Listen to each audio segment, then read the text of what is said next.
Be good. Be very good. Hey guys, it's me, Yaya. I absolutely love what I do. Oh my gosh, I want to thank everybody for watching and everybody that has been watching me since 2006 when I started this podcast.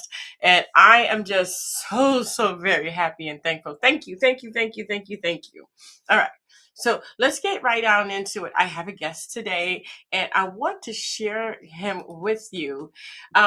His name, and it's kind of really cool. Jojo Bean, Jojo Bean Entertainment, and I'm so thankful to have him here with me today. He's joining me from from the phone. So I just wanted to go ahead and say, hey, thank you so much for joining me. And how is the weather out there? What's going on?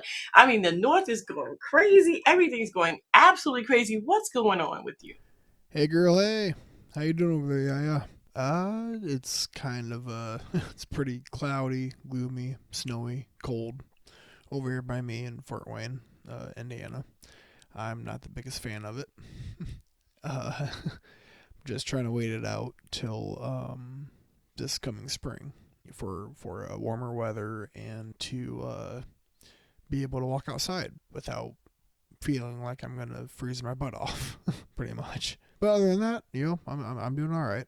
I'm making the best with what I have. And so, how did you get into creative writing? I mean, because this is like something that's, not everybody wants to do this. So how did you get into it? So how and why did I get into creative writing? It kind of goes back to my previous employments past. I'm just kind of one of those people that don't really get along with the traditional 9 to 5 jobs, being under a boss and all that jazz. Um, I've always kind of had that sort of entrepreneurial mindset, headspaces of many. I've just always hated the idea of being tied down to one position, being tied down to just like one thing. I'm not sure if that's more of like an ADD thing or just because I do have from a very young age a diagnosis of a moderate to severe ADD or that kind of thing. Previous employments have not worked out for me. So, which leads me to this. A point came when I was maybe 23, 24-ish, something like that. I'm 30 now. I had to ask myself, I'm like, dude, like, what do you want to do with your life? Like, what's something that you feel good about and, want to carry on, like start and carry on. I guess you could say, I spent maybe a couple weeks kind of like in a partial mental trance, just like, just revolving around that question. And one night I was laying in bed, I was watching a movie, seeing something unfold on screen. I told myself, I'm like, wait, like, whatever I'm seeing on screen right now, it came from a script, right? And that got me fascinated in the concept of screenwriting. The whole general concept of creative writing kind of started from there. Just something about it. I don't know. But thing is, like, with ADD, that that's kind of a perk of it, because your mind can go from one direction to the next or whatever, and whoever's listening to this, they may agree with that if they have some ADD themselves, or ADHD. That's kind of the thing of it. But yeah, with creative writing, I just started jotting stuff down on paper and all this and that, and I just wanted to see if it would go anywhere, I guess, and that's kind of where this book came about. I hear that. I hear that. Clearly, I hear that. So let's get right into it. What inspired you to create the town of Havenbrook and its hidden magical pond? Well, I wanted the town to be a simple setup, like where everyone knows everyone kind of thing. A simple town where community activities happen, like festivals, so to speak. Um, and the White Pond is the town's legend, the myth. So, how did you come up with the character of Lyzz and her connection to the Enchanted Waters? Lyzz's connection with the Enchanted Realm. So Lyzz has been sick with an undisclosed condition. In the story, she's just shy of 17 years old, which to me that made kind of like the first hook. And an ill young girl who just wants to live free from sickness, which is what the pawn can do, as long as the request is sincere. Can you let us know more about Chevron's personality and what makes them unique in the story? So Chevron, he enters the story as like the immediate companion interest. He's been a part of the of the water realm for a while now in the story, um, but without a destined mate. I I I initially kind of saw him as a maybe charismatic character of Jay Baruchel. I'm not sure how else that may be interpreted by other readers, but yeah, that's just me. What were your influences for the magical realm of the Enchanted Waters and its water based powers? I think the last Airbender on that one. Yeah, it just point blank, just simple, just short and sweet. Yeah, that's where that kind of came from. So, how does the idea of destined mates shape the relationships in your story? Well, it wouldn't be part love story otherwise. So, fantasy, love story, like obviously that's the whole story's vibe. But yeah, but who doesn't want to find love anywhere in the universe? Enchanted Waters connects to Lyzz's world through the nature of, I guess you would say, universal fate. Um, it was it was supposed to happen. Her and Shevron, with her situation in her world, she finds out about the pond, and yeah, she takes a leap. Something happens. What role does Liz's mother play in the conflict between the Enchanted Waters and the Zodogs? Well, for starters, uh, without her telling Lyzz about the pond, the story would have never taken place. Technically, she is the emotional anchor for Lyzz throughout the entire narrative.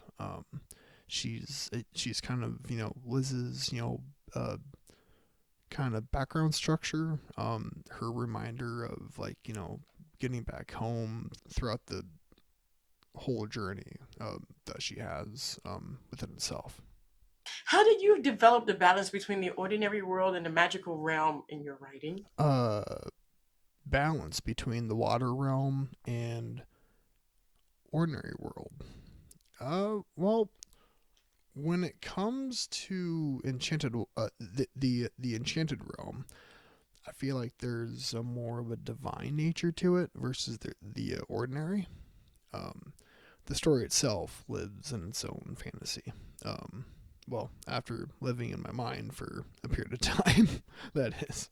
Were there any challenges you faced while writing this story that changed how it evolved? Hmm. It just, took a bit of time, I guess, finding all the pieces of the puzzle, as with any form of, creative writing, finding this and that and, piecing it all together, like pretty practical, I guess, but that's kind of always the challenge, I think, with, with any kind of writing, regardless of, any number of pages. As an aspiring storyteller, you want to find the best way to say what you want, and the best way of how you want to say it. Um, kind of like how Bradley Cooper's character in A Star Is Born. There's one scene where his character says everyone's talented at one thing, or another, but with having something to say and how you say it, that's something else. Like that could be a gold mine. That does not only go for music or lyrics. That goes for any form of narrative, whether it's a book or a film. Can you share a favorite scene or moment from the story that means a lot to you?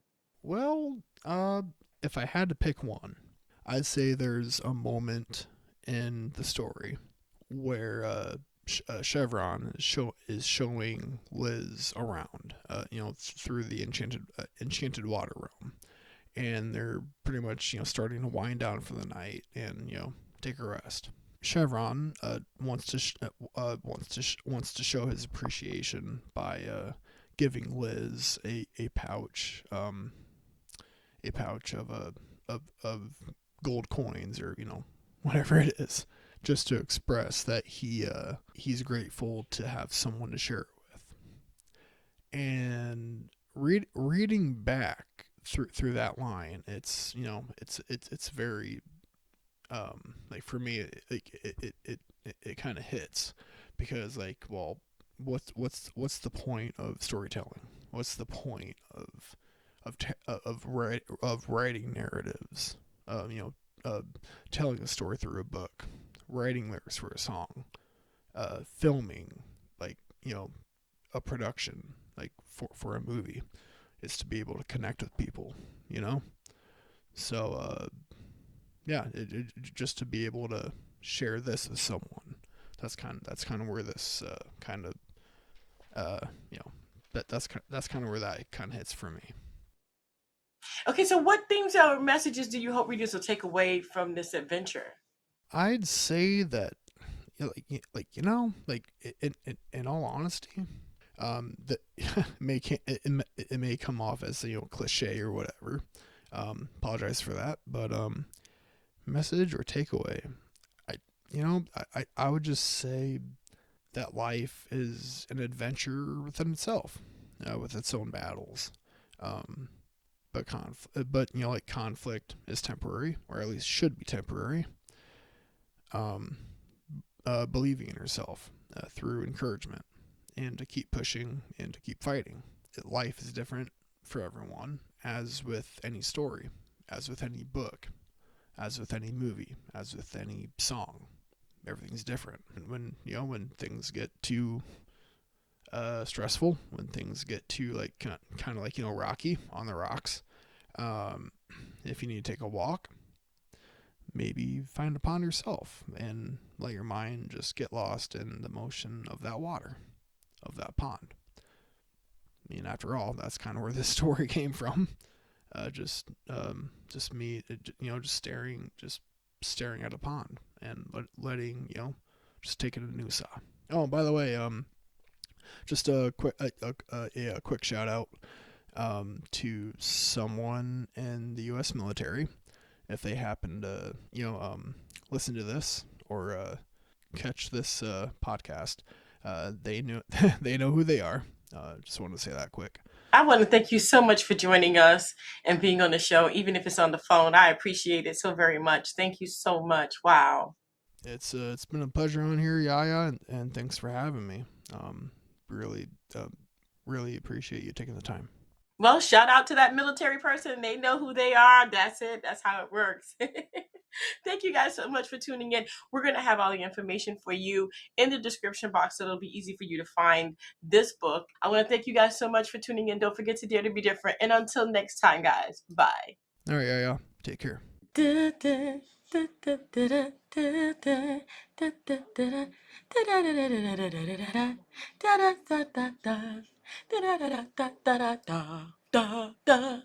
Thank you for watching.